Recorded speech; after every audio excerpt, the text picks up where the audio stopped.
आपल्यासोबत माजी विरोधी पक्षनेते आणि आमदार अंबादास दानवे आहेत. सध्या ऑपरेशन टायगरची चर्चा जोरात सुरू आहे ना. शिवसेनेचे नेते आहेत कृपाल तुमाने, त्यांनी असा दावा केला आहे की तुमचे खासदार त्यांच्या काही संपर्कात आहेत आणि पावसाळी अधिवेशनापूर्वी ऑपरेशन टायगर यशस्वी होईल. मला असं वाटतं चिल्ले पिल्ले लोकसुद्धा असं बोलू लागलेले आहे.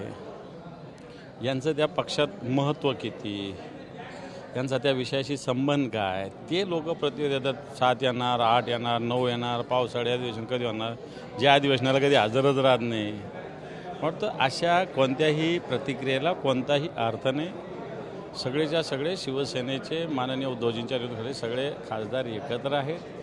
हे ऑपरेशन टायगर वगैरे मागच्या वर्षभरापासूनच्या नुसत्या बातम्या आहेत. परंतु याच काळजीपोटी तुमची शिवसेना वेगळा गट स्थापन करणार आहे का, की त्या संदर्भात संजय राऊत दिल्लीला पण जाणार, तर अशी पण माहिती आहे. वेगळा गट म्हणजे खासदारांचा वेगळा, खासदारांचा वेगळा, खासदारांचा स्वतंत्र गटच आहे शिवसेनेचा, वेगळा काय गट होणार. त्यामुळे असं काही नसतं. शिवसेनेचा स्वतंत्रच 9 जणांचा खासदारांचा गट आहे. परंतु जी कालची मीटिंग झाली उद्धव ठाकरे यांच्यासोबत तुमच्या खासदाराची, बरेच जण तर ॲब्सेंट पण होते, त्यामुळे ही चर्चा जोरात आहे की ऑपरेशन टायगर होईल म्हणून. हे पहा, एखाद्या बैठकीला कोणी उपस्थित नसलं म्हणजे त्यांनी लगेच पक्ष सोडणारे असं मला वाटतं त्या खासदारांचा वर तो हा अन्याय होईल. पण बाकी सगळे लोक ऑनलाईन होते. 4 लोक हजर होते, 5 लोक.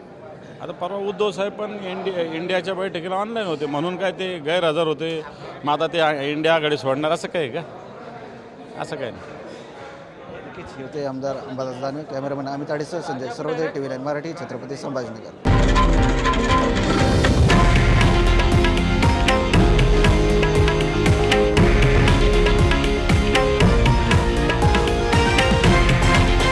हे आहे देशातील नंबर 1 न्यूज नेटवर्क आणि आपण पाहत आहात TV9 मराठी, एकमेव.